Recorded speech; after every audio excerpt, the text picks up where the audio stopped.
up next, probably my biggest guest I've had so far. It's Brad P., who's one of the top instructors, always ranked, one or number two in every single top 10 list that I see.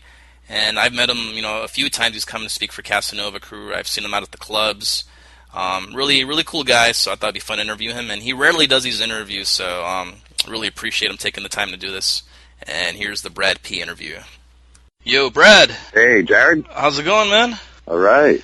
Cool, man. Thanks for being on the show. We have like a ton of listener emails here, man. So, for you guys out there, yeah, man, we got about I think at least 15 questions here, man. And then some.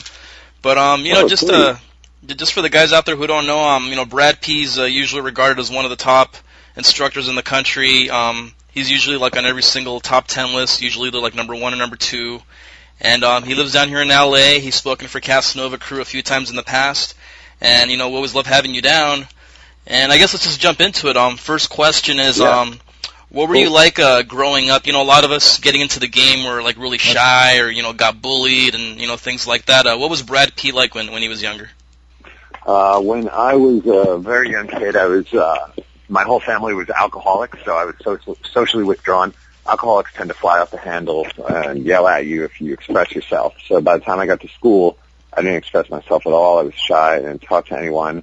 This continued in my teenage years. So I just tried to get involved with doing good in school and playing sports and stuff. So I was good at some of that stuff, but I was very shy from being around all the alcoholism. So my social skills actually didn't take off until I was probably in my late 20s. I guess slowly I did a few things to improve in college, and when I became a social worker and studied a lot of psychology, that helped. So I was always kind of a self-help junkie. Even when I was 12, 13 years old, I used to read self-help books to try to beat my shyness, but I didn't actually become good with women or outgoing until I was probably about 28, and by that time I had already been out approaching women 7 days a week for a few months. So that's really the only thing that did it for me. Before that, I was like shy, quiet, nerdy. I actually have a lot of old nerdy pictures of myself that are really funny. Nice. And I was at the pickup mansion showing the guys some of the old pictures, and they couldn't believe how nerdy I was. And I had my glasses, and I was hanging around with some like kind of ugly chicks, and the guys were like, "Whoa, was that your girlfriend from back then?" And I said, "No, that was a girl I was orbiting." Yeah, it was a bummer. I'm glad I came out of it eventually, but if there's hope for me, there's definitely hope for anyone. Right, cool, man. And, I know a lot of guys, when they get into pickup, usually something, I guess, kind of traumatic happens, like either their girlfriend dumps them, or was there some kind of, like a point in your life when you did hit rock bottom and that made you go out there and seek the stuff out, or how did that happen, like you getting involved in pickup? I did break up with a girl, and did feel like I'd never be able to get a girl as good as her again. So I guess that's something a lot of people go through. For me, I didn't look at it as like getting involved in pickup because I had no awareness that the seduction community existed at the time or that there were any books on it. I was just doing an experiment to see what would happen. I've done a lot of like different experiments in my life, and I'm a pretty open-minded guy. I'll try any like weird self-help experiment pretty much. So there was a self-help book I read that was not a pickup book, and it said that it's possible to go out 7 days a week and hit on girls. So I said, well, if that's possible, I'm going to give it a try. And that's what I did. But to me, it wasn't like I'm becoming a pickup artist. I had never even really heard that term, or I didn't identify with that term at the time. Right. Okay. Yeah. I think I remember the story where, some guys wanted to go out with you, and you had heard that they were studying this pickup stuff, and you kind of wanted to observe them in action, and I think they didn't really do much that night, right? Oh yeah. Well, I got good with women, and then I started teaching a class, but it wasn't really, it wasn't part of the seduction community. It was just kind of my own random thing that I was teaching. Okay. The seduction community started to come to the class about 6 months in, and these KJ guys, keyboard jockey guys who knew everything came, and they couldn't do anything in the field, but they had a lot of good information. They were smart guys. Right. Cool, man. And I know me and you have talked in the past about, guys coming into this stuff and not really giving it a chance, I guess, to work. A lot of them drop out pretty early. You know, they'll try it out for 6 months and leave. Why do you think so many people drop out of pickup before they actually, like, I guess, self-actualize and become what they can be? That's a really good question. Nobody's ever asked me that before. Mm-hmm. I think maybe they think it's going to be easy, and then it's really not easy, and they just quit because it's hard. The thing that they're kind of not noticing is, you know, the beginning is the hard part. Right. Once you've been doing it a year, 2 years, it's not that hard anymore. It's kind of routine. You go out, you meet some chicks, some girls like you, some girls don't, maybe you get laid, maybe you don't. You don't really sweat it that much. In the beginning, it's like this frightening, traumatic thing, and you're scared of everybody. And so what happens to guys is they think it's going to be really hard forever. You know, it makes no sense to drop out because you've already done the hard part. If you've made it the first 3 months of approaching, it only gets easier from there. So you should stay in because you've already put in the effort and taken all your lumps. You know, but you won't get a lot of the rewards in the beginning. The rewards come later. But when they come like crazy, you know, like, right. After you've been doing this a couple of years, you get so much pussy and, like, not even barely be trying, you know? So it's really worth it to stay with it, I think. But people just think it's going to be easy, and it's not. Right, yeah, I know, like, you know, being in the crew now for about 3 years, I've seen guys come and go, and it's just really, I don't know, I guess, like, sad when, you know, guys show, like, real potential and they're hitting it hard, and, you know, then they kind of peter out around, you know, 6-8 months, and you never see them again. So it's kind of like, you know, what happened to these guys? Because, like, I know maybe they didn't really, like, get girlfriends or whatever, but they just kind of just, like, throw up their arms and say, you know, fuck it, I'm not going to do it anymore. So, you know, it's always sad to see those guys go. But I remember you wrote an article maybe about 2.5, 3 years ago where I think someone was asking you, what does it take to become a PUA instructor, quote-unquote guru? And you had mentioned there was 3 things that every guy needs to have, and I think one of them was, like, you know, be a good teacher, be good at pickup, and I think I forget the third. But how did that article go? What was that about? Yeah, a lot of guys come in and they want to be coaches, you know. So, but it's really hard because there's a very specific mixture. Yeah, being good at pickup obviously is extremely important. You know, you need to be able to demo and show students how it's done. And if you're not good at pickup, I mean, awesome, like incredible at pickup. You should never even think about becoming a coach. And then being a good teacher is really important because this stuff is hard to teach, man. I mean, me and my coaches, we will try anything to teach people, and different guys learn in different ways, and you have to, like, get to know the student and calibrate your teaching to the student's learning style.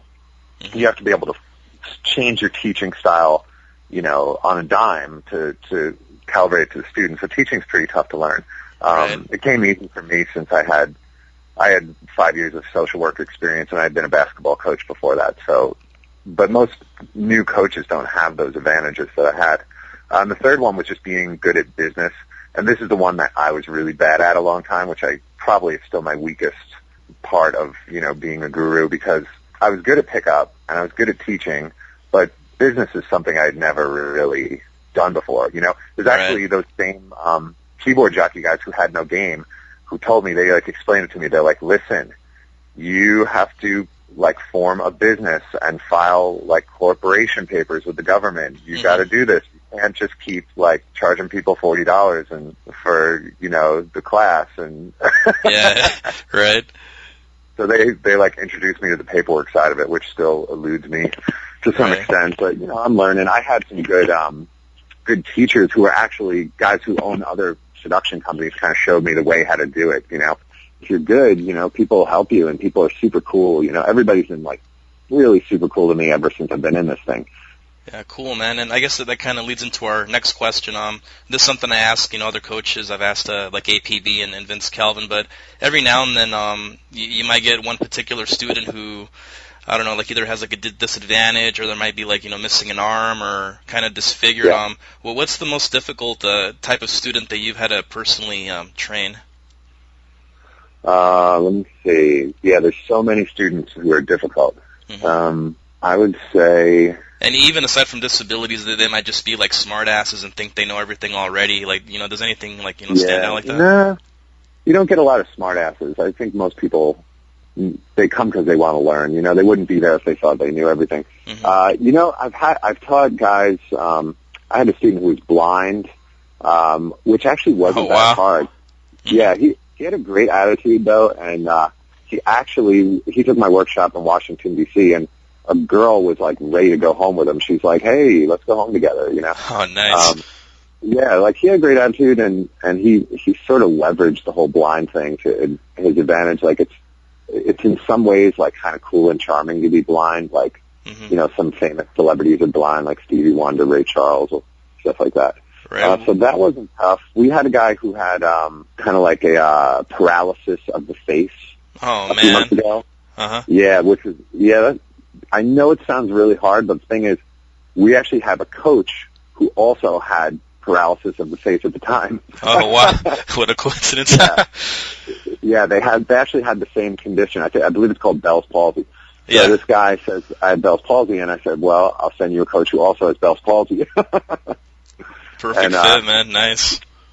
Yeah, that's one of our coaches, L.A. Phil.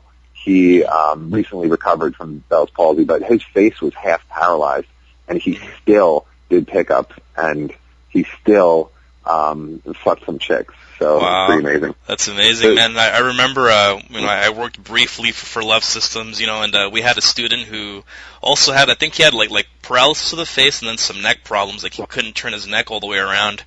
And he went out 3 days, with the coaches and stuff, and he ended up getting a blowjob over at the Highlands, the club down the street, I guess from where we live. Yeah.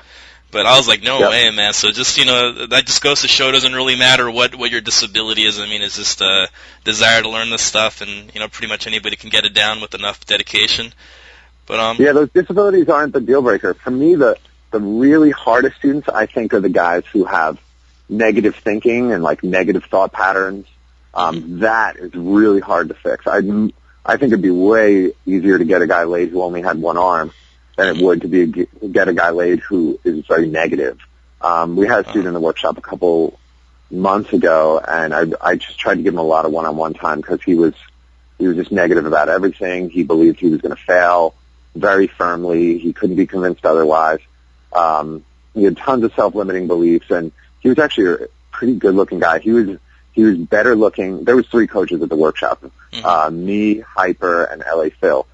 And he was better looking than any of us coaches, like by far.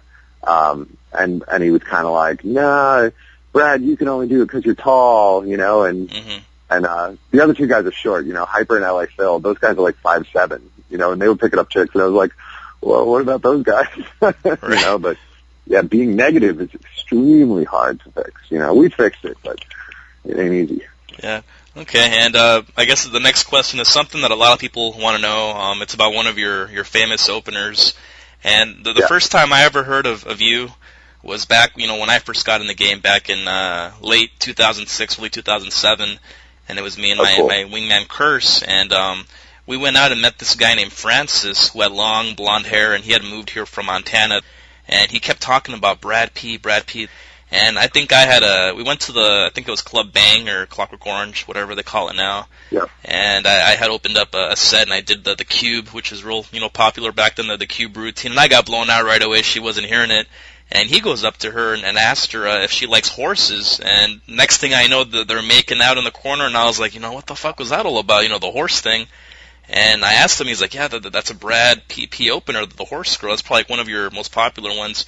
And I guess guys want to know, was there actually a horse girl in your past, or was that just something that you created? There was a horse girl, but I kind of changed the story a little bit. I think most schools probably have a girl who really likes horses. The part about how she would run around and make horse noises, and I used to make fun of her, that part's all kind of exaggerated, But this is a good question, because one of the things that you can do in order to create your own pickup material is like take some things from your real life and sort of like add some details to it to make it more interesting and exaggerated, and girls will go for it more because it's rooted in real life, but you kind of just jazz it up a little. I call this approach embrace and extend. So you take something from real life, embrace it, and extend it to make it even more useful for pickup. And that's what we try to do with a lot of a lot of the coaches will take my routines and start them the same way, but add on, 3 to 5 minutes of their own stuff. And that's how you like kind of personalize the stuff because, you don't need to go do the routines exactly like I do them word for word. It's great to put your own signature on them and extend it in your own way. Right, and I think a lot of guys don't really, do much of that.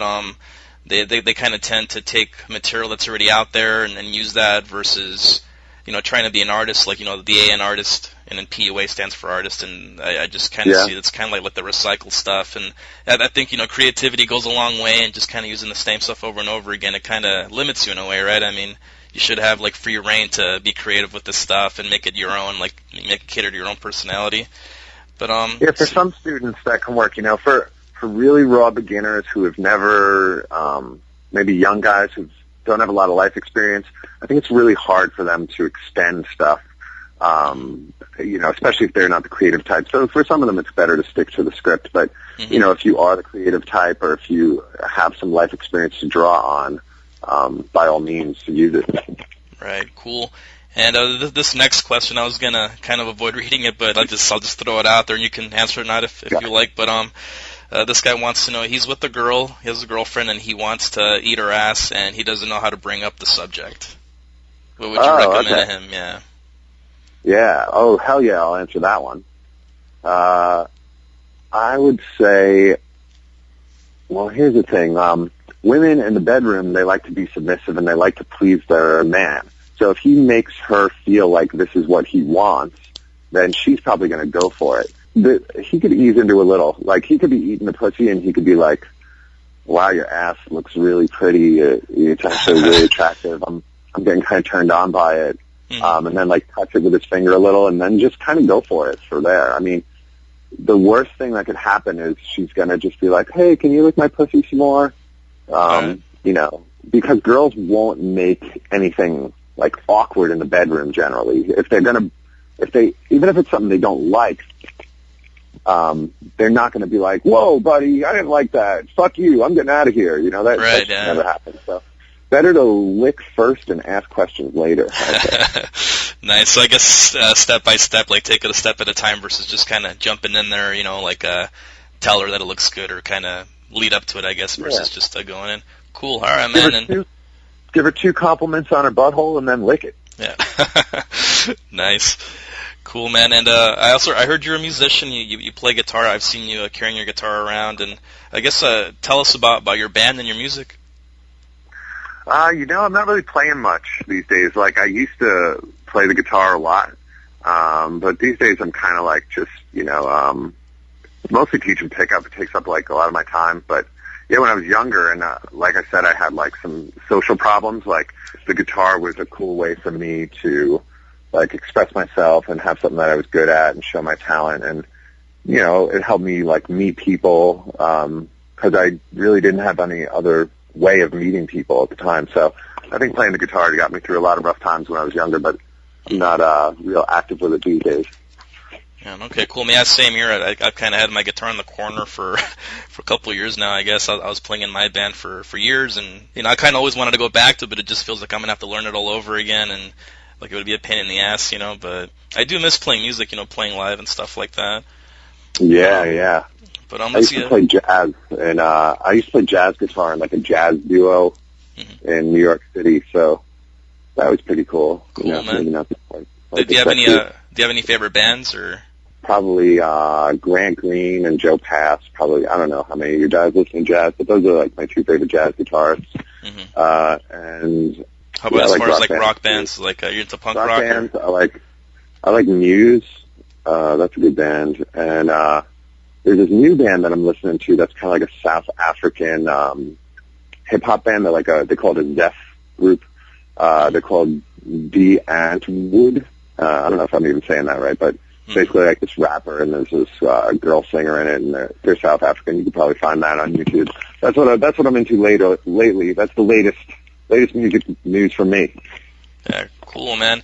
And let's see, next question here. Do your parents know that you do this for a living, or is that still kind of like not something you want to bring up? Oh yeah, my parents know all about it. Absolutely. my mom thinks it's great. She's in full support of it. My mom is the type that no matter what I do, she supports it. So I can do no wrong in her eyes. So when I started doing this, she thought it was great. My dad knows all about it too, and he thinks it's kind of far out, but, my parents are not super traditional or judgmental about things. They were kind of like, hippies back in the 70s, and they're pretty open-minded folks. So, yeah, in my family, it's all good with them. Right, cool, man. I know, like me, I didn't really do much throughout my 20s. Like, I kind of was a hermit, you know what I mean? Like, I never went out, and actually my grandmother always wanted me to go out to nightclubs and check it out and stuff like that, because she remembered from her day that's what people did. And my mom, too, she'd say, you should go to this club or that club, and I would just not leave the house. And, this went on for years, just living in my bedroom, from the time I moved to California until I was, like, 27, 28. And right when I discovered this stuff, and they knew that I was going out like every Thursday, Friday, and Saturday, most parents would be like, telling their kids to stay home or to take it easy, but they actually would encourage me to go out and stuff like that. So, mine are also kind of supportive about it. But let's see here. Yeah, I think a lot of parents really like the idea of their kids learning social skills and having fun. And I think that, people are sometimes quick to assume that their parents would be against this kind of thing, but a lot of times they're not. I have one student who, his whole family knows all about the 30-30 Club and like what we teach, and they've listened to the CDs together. Because I guess he's probably in his he's like 20 or 21, so he still lives at home. So his whole family, they talk about me at the dinner table, and he has a younger sister, and his younger sister has like a mild learning disability, and they've been using the 30-30 material to help her improve her social skills. Yeah, as well, yeah. Interesting. So, yeah, he's given his sister like a little bit of a makeover, because we do a lot of fashion work in the 30-30 Club, and kind of like how to make herself more approachable to guys, and, make guys comfortable talking to her and stuff. And the girl has gotten like some dates and has gotten a lot more self-esteem out of it. So, it's pretty cool for me. Like, I really love stories like that. Cool, man. And, I guess the last question here, before I get into that, a Steamroller sent an email. Tell Brad I said what's up, he says. So I guess that's one of your former students. Yeah. Yep. And he studied with me. He was just a newbie. Yeah. And, you've had a lot of crazy adventures out there. You're really well known for your lay reports and stuff like that. And for a lot of the guys out there who haven't had a chance to read the adventures of Brad P. or your other postings, like, what would you say is just like the craziest shit that you've experienced out in the field, either personally or that you've seen out there? And I know there's all sorts of stories about bathroom pools and just a bunch of wild stuff. Like, does anything stand out in particular? Yeah, I had a really wild experience in, I believe it was in Louisiana. I was in Louisiana with some of my friends, and we met, I actually met a couple. It was a guy and a girl, and it didn't necessarily seem like they were dating. They were just kind of really friendly, and, Southern people are pretty friendly people and outgoing, and we were just talking for a while, and I wasn't even really trying to pick her up or anything. I was just kind of hanging out, and there was a fight going on in the parking lot. So the three of us were kind of standing there, like, watching this fight, and the two guys were pushing each other. And then the guy went back inside the bar, and the girl started, I guess, I don't know, we started flirting with each other. I don't know who started it, but, I got I felt like her buying temperature was really high. So I immediately tried to isolate her, like, maybe 3 minutes in. I was like, hey, why don't we go around back and see if we can sit down for a second. So, the bar was in a shopping center, and we walked a few doors down and sat down at these tables, and she really seemed like she was down to fuck. So, so I said, hey, let's go across the street. And so we go across the street into a parking lot, and I fucked her, like, up against a chain link fence. And it was like a dirt parking lot, and I figured I'd go over there so no one would see us. Still, I didn't really think that she was with the guy. I did not think that they were dating. And you just met her 10 minutes earlier, pretty much, right? Yeah. Well, if I think a girl has high buying temperature and is down to fuck, I'm going to jump on it. I'm not going to wait around and, like, run a whole bunch of long-winded game. I've over the years, I've developed the ability to kind of, like, sense buying temperature. Mm-hmm. You know, I can walk into a room and look around for a minute or two and tell you which girls in the room have the highest buying temperature without even talking to any of them. Mm-hmm. What kind of things would you look for? You know, this is really hard to explain. I wish I could teach this to people, but it's like an instinct and a way of, I mean, I just kind of read their body language and comes from experience, right? People. Yeah, it just comes from years of experience. Mm-hmm. I would love to teach you. I just really don't know how I could. Go in the field 5 years, you'll be able to smell buying temperature. There's how you learn it.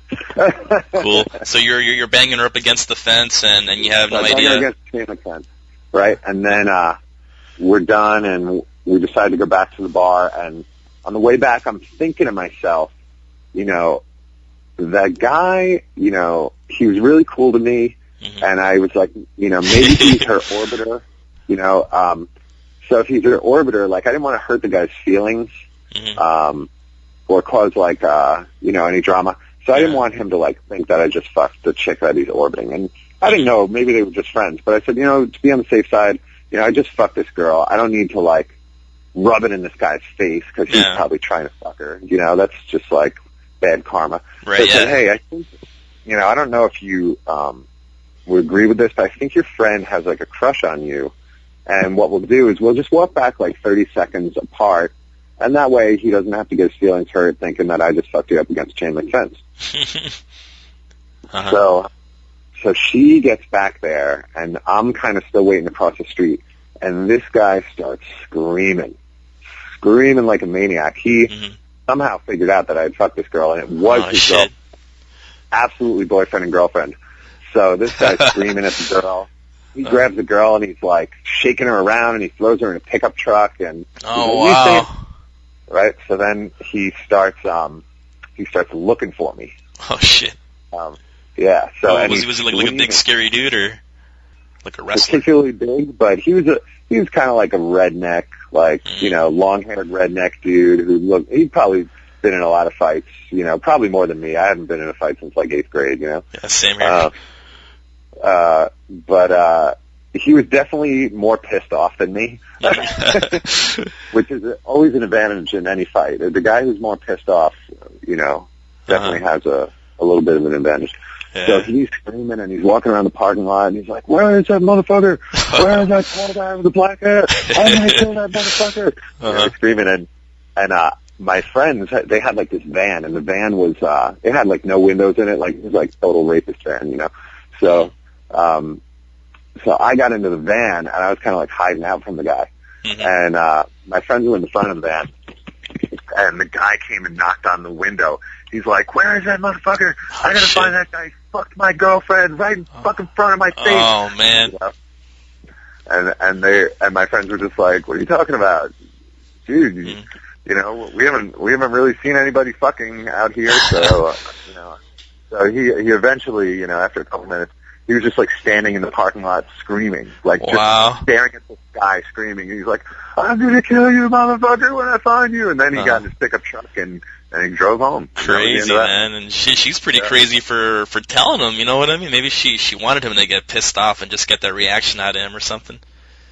I don't think she told him. I think he sort of figured it out. Yeah. But she was she definitely was not caring. Like to her it was worth it to, like, she got in a little trouble in her relationship. She probably talked her way out of it. She didn't regret it. Like, I could tell just from seeing it all go down. So I really don't think that the girl had any regrets about it. But, you know, I probably would have operated differently if I knew. Like, I'm not really trying to fuck somebody's girlfriend while they're right there, you know. Yeah. It's kind of uncalled for, you know. Right. Shit happens sometimes, really, though, out there, right? Yeah, shit happens, you know. This, if you want to make an omelet, you got to break some eggs. Yeah. As the saying goes. Cool, man. Well, you know what, man? I appreciate you being on the show. I know you don't really do interviews very often, so thanks a lot for interviewing me. We'll have to do something together soon. Yeah, thank you, man. You know, for you guys out there, I've talked to a lot of Brad's former students and been all positive results, so definitely recommend you guys check out Brad P. Cool, man. I hope you have a good weekend, dude, and I'll see you soon. All right. Take care, dude. Bye.